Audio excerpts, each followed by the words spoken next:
Hey guys, Too Tall Tom here. So now that Dark Souls 3, all the I guess the buzz and the hype has kind of died down around it, and it's all kind of switched to Overwatch now, it seems.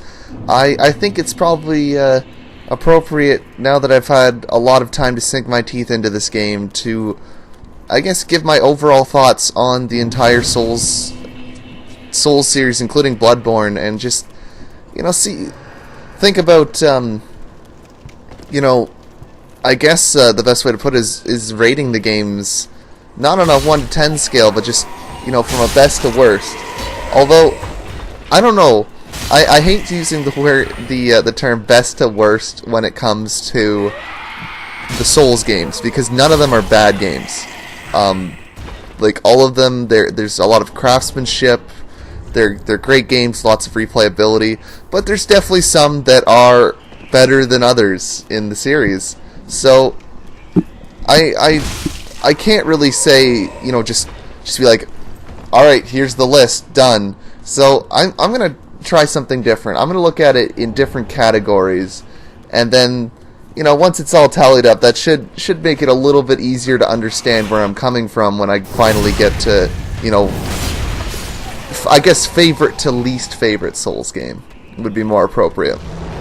So, I guess the first rating that I'm going to go through is the Soul Level 1 playthrough enjoyment. Now, what this means is, how much fun was it to do a Soul Level 1? Was it just, beating your face against a wall like most people who've never done a Soul Level 1 would assume? Or, are there certain quirks to it? Because a lot of times in the Soul Level 1 games, it requires you to play the game very different. Which is interesting when, you're a Souls veteran and you played for countless hundreds of hours. So, I want to say that the best game to play a Soul Level 1 run on would be Dark Souls 1. Because the stat parameters aren't insane like they are in like Bloodborne and in Dark Souls 2 as well. Or not Dark Souls 2, Dark Souls 3.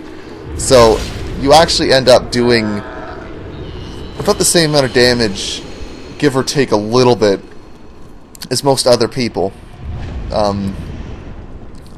You get to start as a pyromancer, so you're not stuck to just melee. You've got a lot of pyromancies you can use. Pyromancies back in Dark Souls 1 did not scale off anything other than the pyromancy flame. So by the end of it, your pyromancies were hitting just as hard as everyone else's. So that was really cool.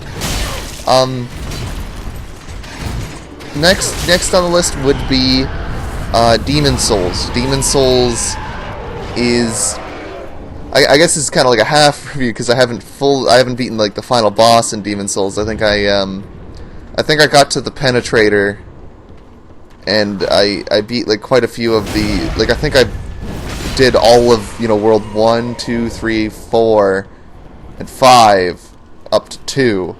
So I have a decent amount of experience in the Demon Souls, and the fact that, like, you regen mana, and, like, you actually have a really good starting class, and the fact that you can use, like, sorceries like Soul Ray, it makes it a lot easier than you would expect.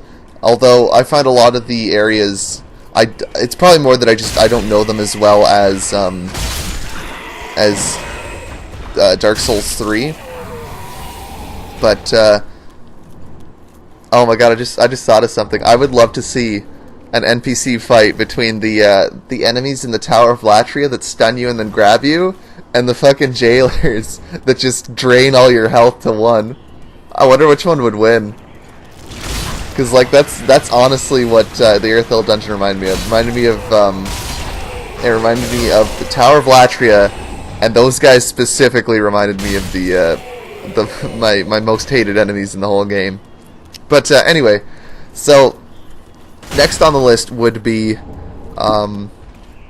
Dark Souls 3. I've gotten to the Dragon Slayer armor, and I think I got close to killing Aldrich. I didn't kill him, but I got really close. So, like, you arm the giants down. I've got 2 Lord. What are they called? Oh, there I go. Cinders of Lords left. So far, I kind of like Dark Souls 3's. You can use like pyromancies. I find you can even use some spells and miracles. So there's a lot of ways of dealing with situations at level 1. And of course, the last was Dark Souls 2 and not Dark Souls 2. Dark Souls 2 Scholar of the First Sin, because I did not actually do a solo one on Dark Souls 2, the original game. Man, you can like not use anything in that one. Yeah, it was tough. Like, I beat it, but it was definitely not like I was enjoying it the whole time. It was more like well, I did it in Dark Souls 1. I want to do it in Dark Souls 2 before Dark Souls 3 comes out. So, it was more just so I could say that I have done it. Next up would be replayability. So, replayability, I see this more like the easiest metric to determine this would just be me looking back at my like total playtime. So obviously, I think the most I have would be, I think, Dark Souls 2, because I have an Xbox 360 copy of Dark Souls 2, which when I first played it, it took me an entire week to beat it because of I didn't know about the cleric chick moving on to the next area where that allows you to open up the rotunda so you can get onto the Huntsman's Copse. So that took me until like from Monday to Sunday to beat. It was pretty crazy. What else? Oh, also the fact that not a lot of people know is I actually, because I like Dark Souls so much, I like to own physical copies of all the games. So I have 2 copies of Dark Souls 2, and my copy on Steam has about 350 hours, and then my Xbox 360 copy probably has somewhere close to that because I did play it a lot before it came out on the PC. So Dark Souls 2 is first for that, and then of course Scholar of the First Sin, I want to say probably about the same because I played it a lot on the PS4, and I also played it on the PC for about, I want to say, just shy of 300 hours. And then next is sorry, I'm just watching this. I was like sitting here thinking, oh, is he gonna go get the Astora? I think it's the Astora straight sword that's down 1. That's one thing I love about these games, is they hide stuff in plain sight, basically. So multiple playthroughs, you'll be finding items that you didn't know were there. Anyway, back to replayability. Next one is Dark Souls. I played the shit out of Dark Souls. Like, I probably have 300 hours in that. I wonder how many hours I have in the Xbox 360 copy as well.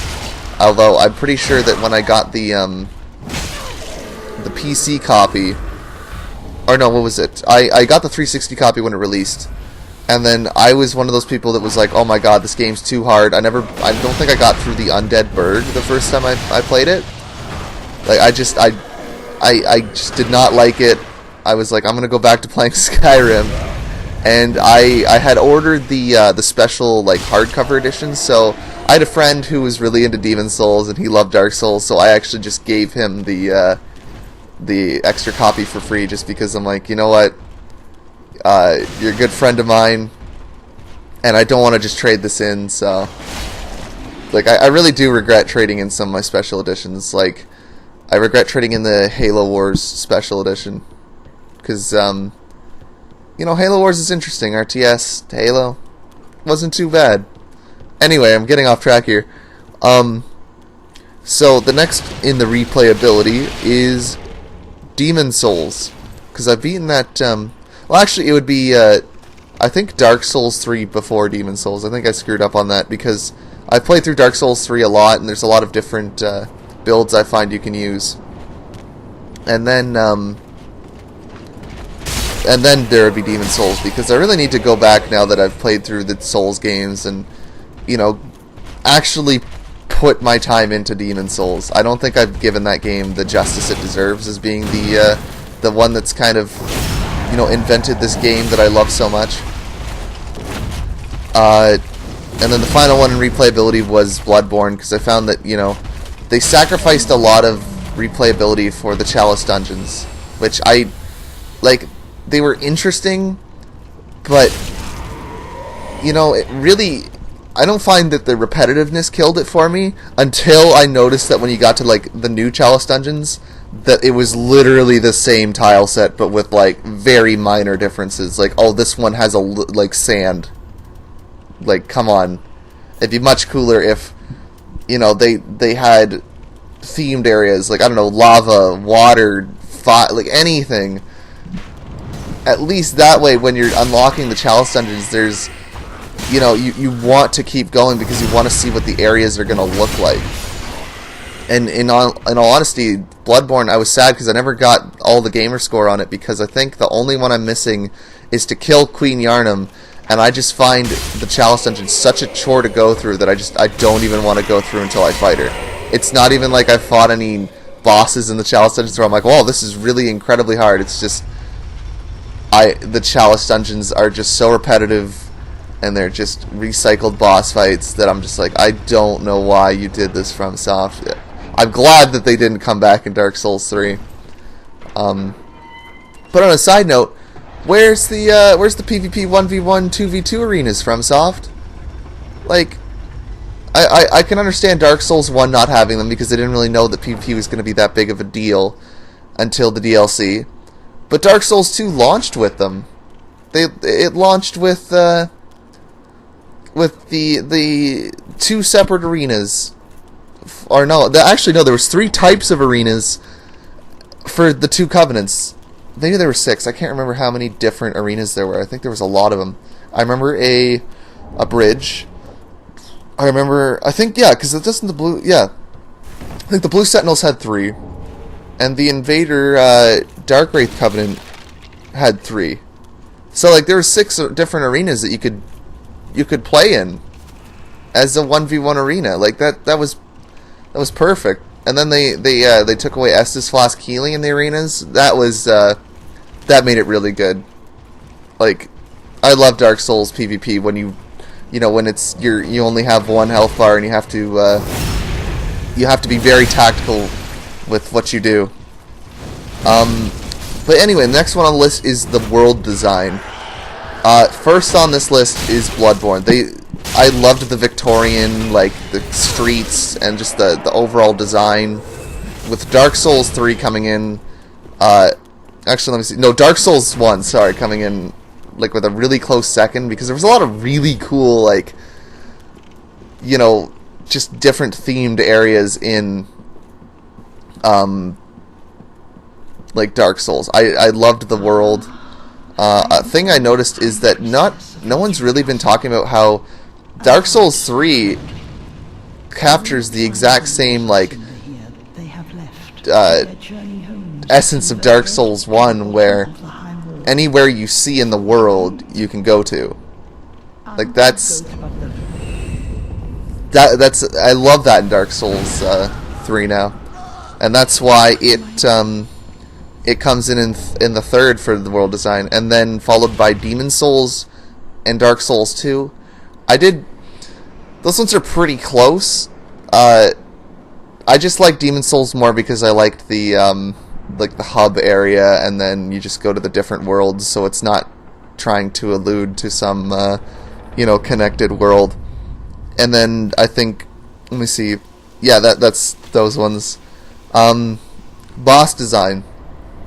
Dark Souls 3, obviously, because they've had so much time to experiment with boss fights, see what works, what doesn't, what people listen to community feedback. So they really hit the boss fights out of the park, I think, with this one. And second, I want to say Dark Souls 1. There was a lot of really cool boss fights. Four Kings, like Smo and Ornstein, Sif. There's a lot of just really good dynamics there, and they were just fun to fight. Like even Nito, where it's like a regular gank fight where it's like, oh, now there's a bunch of skeletons. The fact that he just kills all the skeletons most of the time for you, it's not that bad. And then third is Bloodborne. There's a lot of really cool beast bosses in Bloodborne. Some of the early ones are kind of like meh. Like Father Gascoigne's pretty cool.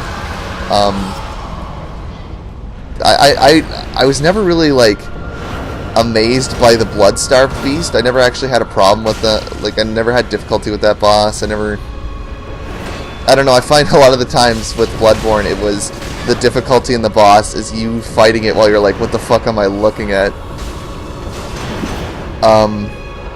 So fourth would be Demon Souls. There's a lot of cool bosses in Demon Souls, like the Tower Knight, King Allant, or was it False King Allant? I forget. With the I think it's False King Allant, the guy with the I think Soul Brant or Demon Brant, one of those swords that you fight, who's like the fake king. He was a really cool fight.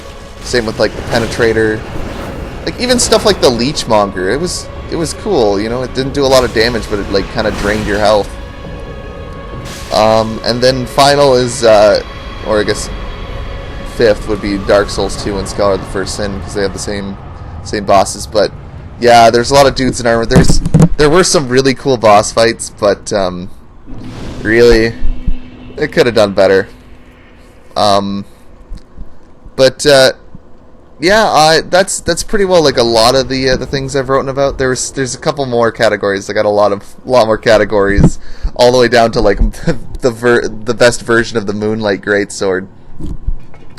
But I'm kind of running out of time now, and I don't want to make this video an hour, so I might make a part 2 when I continue. But I'll do one more, the soundtrack, since I think that's right in the middle. Basically, soundtrack, Dark Souls 3, I find, had one of the best soundtracks, followed by Bloodborne. I loved a lot of the Bloodborne music.